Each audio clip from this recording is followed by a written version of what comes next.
మన పొరుగున ఉన్న పాకిస్తాన్ ఇండియాతో పెట్టుకొని భారీ మూల్యాన్ని చెల్లించుకుంటోంది. అసలే పేద దేశం 70% ప్రజలకు ఒంటి పూట కూడు దొరకడమే కష్టం. అలాంటిది ఇండియాతో కయ్యానికి కాలు దువ్వింది. ఇంకేముంది, పాకిస్తాన్తో వాణిజ్యాన్ని పూర్తిగా నిలిపివేసింది ఇండియా. దీంతో దేశంలో నిత్యావసర సరుకుల ధరలు చుక్కలనంటాయి. సామాన్యుడు అత్యంత ధరలు పెట్టి కొనుగోలు చేసే స్థాయిలో లేడు. ఇక ప్రభుత్వం నిత్యావసర సరుకులు కొనుగోలు చేసి ప్రజలకు ఇద్దామంటే చేతిలో డబ్బు లేదు. కేవలం $1 బిలియన్ కోసం IFM వద్ద కాళ్లు చెప్పులు అరిగేలా తిరిగినా 1,00,000 షరతులు పెట్టి ఇవ్వటం లేదు. ప్రస్తుతం ఇండియాతో పెట్టుకున్నందుకు పాక్ ఆమ్ ఆద్మీ మాత్రం భారీ మూల్యం చెల్లించుకుంటున్నాడు. వివరాలు చూద్దాం.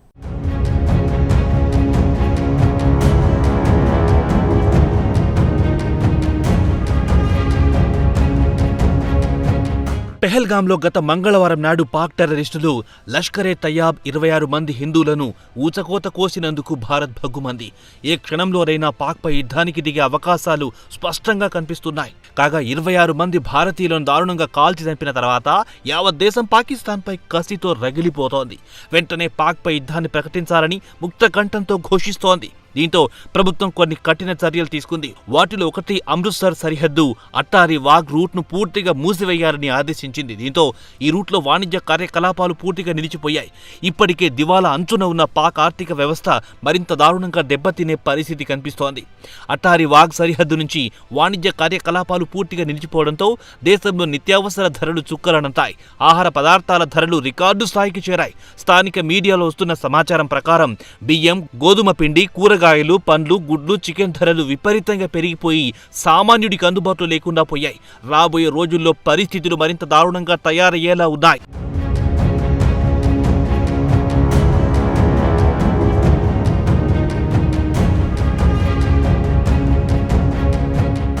ఇరు దేశాల మధ్య ద్వైపాక్షిక వాణిజ్యం గత ఆర్థిక సంవత్సరం సుమారు 3,838.53 కోట్ల వరకు జరిగింది. అయితే అత్యధికంగా వాణిజ్యం జరిగింది మాత్రం అమృత్సర్ సరిహద్దులోని అట్టారి వాగ్ నుంచి జరిగిందని land port authority of India గణాంకాలను బట్టి తెలుస్తోంది. పైన తెలిపిన 3,838 కోట్ల వ్యాపారంలో పాకిస్తాన్ ద్వారా అటు ఆఫ్ఘనిస్తాన్తో పాటు ఇతర దేశాల నుంచి వయా పాకిస్తాన్ ద్వారా ఇండియాకొచ్చిన వస్తువులు కూడా ఉండి ఉంటాయి. పెహల్గాం దాడి తర్వాత కేంద్రంలోని మోదీ సర్కార్ సరిహద్దులను మూసివేయాలని ఆదేశించింది. అలాగే దేశంలో ఉంటున్న పాకిస్తాన్ పౌరులను వెంటనే పంపించేయాలని కేంద్ర రాష్ట్ర ప్రభుత్వాలను కోరింది. ప్రస్తుతం పాక్ పౌరులను సాగనంపే కార్యక్రమంలో ఉన్నాయి రాష్ట్ర ప్రభుత్వాలు. ఇక అట్టారి వాగ్ సరిహద్దు మూసివేయడం వల్ల పాక్లో నిత్యావసర వస్తువులు, ఉదాహరణకు మందులు, ఆహార పదార్థాల కొరత తీవ్రంగా పెరిగిపోయింది. ఇక ఇండియా నుంచి పాకిస్తాన్కు వివిధ రకాల ప్రాణాంతక మందులు, కెమికల్స్, పండ్లు, కూరగాయలు, కోళ్లకు తినిపించే దాణా, డ్రై ఫ్రూట్స్తో పాటు జిప్సం, రాక్ సాల్ట్ లేదా దొడ్డు ఉప్పును ఎగుమతి చేస్తుంటాయి.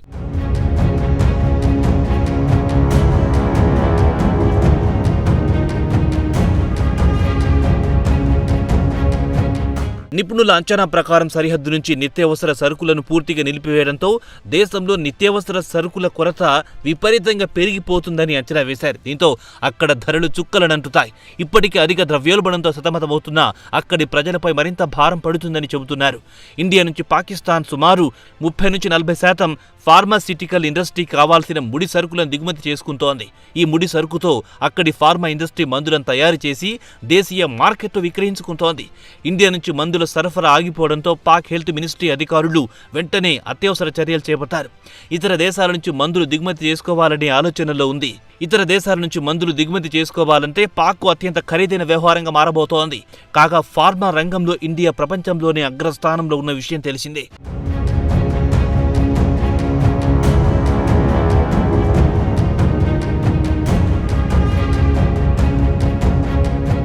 అయితే ఇండియా నుంచి మందుల దిగుమతి నిలిచిపోయిందని పాకిస్తాన్ డ్రగ్ రెగ్యులేటరీ అథారిటీ మాత్రం అధికారికంగా నోటిఫికేషన్ విడుదల చేయలేదని స్థానిక జియో న్యూస్ వెల్లడించింది. మందుల కొరత నివారించడానికి అత్యవసర పరిస్థితిని విధించింది. కొరతను అధిగమించడానికి ప్రత్యామ్నాయ ఏర్పాట్లు చేసుకుంటోంది. అధికారులు చైనా, రష్యాతో పాటు ఇతర యూరోపియన్ నుంచి మందులను దిగుమతి చేసుకోవాలనే ఆలోచనలో ఉన్నాయి. నిత్యావసర మందుల సరఫరాకు ఆటంకం ఉండరాదని పైన తెలిపిన దేశాల నుంచి దిగుమతి చేసుకోవాలని చూస్తోంది. ముఖ్యంగా యాంటీ రాబిస్ వ్యాక్సిన్లు, యాంటీ స్నేక్ వెనోమ్, క్యాన్సర్ మెడిసిన్స్ తదితర మందులను యుద్ధ ప్రాతిపదికన తెప్పించుకోవాలని చూస్తున్నట్టు హెల్త్ ఇండస్ట్రీ వర్గాలు చెప్పినట్టు జియో న్యూస్ వెల్లడించింది.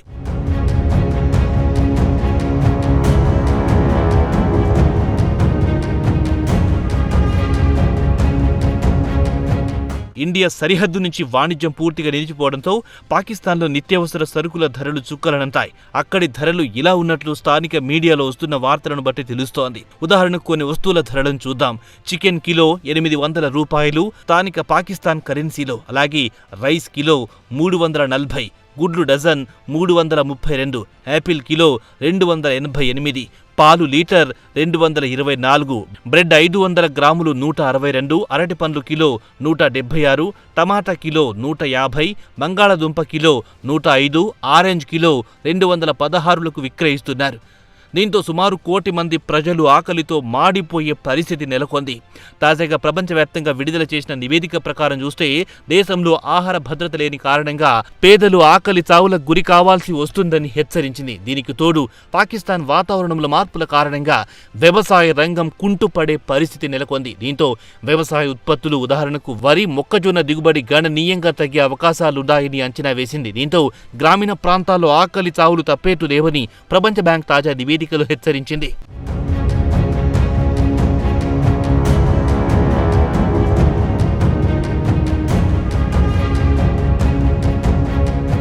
తాజాగా వరల్డ్ బ్యాంక్ విడుదల చేసిన నివేదిక ప్రకారం చూస్తే దేశ ఆర్థిక వ్యవస్థ బలహీనంగా ఉందని హెచ్చరించింది. దేశ జీడీపీ ఈ ఆర్థిక సంవత్సరం 2.7% అంచనా వేసింది. అలాగే లోటు బడ్జెట్ను పూడ్చుకోవడానికి విఫలమవుతుందని హెచ్చరించింది. కాగా పాకిస్తాన్ డెట్ టు జీడీపీ నిష్పత్తి మరింత పెరిగే అవకాశం ఉందని వార్నింగ్ ఇచ్చింది. ప్రస్తుతం దేశంలో జనాభా వృద్ధి రేటు 2% వరకు ఉంటే వాటిలో 19 లక్షల మంది ఈ ఆర్థిక సంవత్సరంలో కడు పేదరికంలో మగ్గే అవకాశాలున్నాయని హెచ్చరించింది.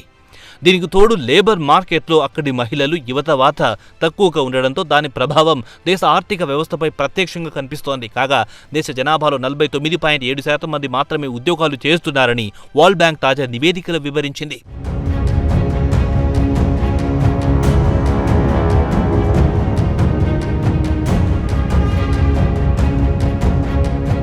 ఇక ఇండియా విషయానికి వస్తే ప్రపంచంలోని అతిపెద్ద ఆర్థిక వ్యవస్థలో 5వ స్థానానికి చేరింది. ఇండియా జీడీపీ $5 ట్రిలియన్ల చేరుకుంటే పాక్ జీడీపీ $350 బిలియన్ పరిమితమైంది. ఇక పాక్తో వాణిజ్యం విషయానికి వస్తే ఏడాదికేడాది తగ్గుకుంటూ వస్తోంది. ఈ ఏడాది మొదటి 4 నెలల కాలానికి చూస్తే $500 మిలియన్ల కూడా లేదు. గత ఏడాది ఇదే 4 నెలల కాలానికి ఇండియా మొత్తం వ్యాపారం $800 బిలియన్ల చేరింది. ఇండియా ఇంటర్నేషనల్ ట్రేడ్లో పాక్ వాటా కేవలం 0.06% అని director general of the federation of Indian export organisation లేదా FIEO అజయ్ సహాయ్ చెప్పారు. పాకిస్తాన్తో వాణిజ్యం క్లోజ్ అయినందువల్ల వచ్చే ప్రమాదం ఏమీ లేదు. అదే పాకిస్తాన్ విషయానికి వస్తే భారీ మూల్యం చెల్లించుకోవాల్సి వస్తోంది. అక్కడి ప్రజల్లో కొనుగోలు శక్తి లేదు. సామాన్యుడు పెరిగిన ధరలతో విలవిల్లాడిపోవడం ఖాయం. ఇండియాతో పెట్టుకున్నందుకు అక్కడి ఆమ్ ఆద్మీ భారీ మూల్యం చెల్లించుకోవడం బాధాకరమే.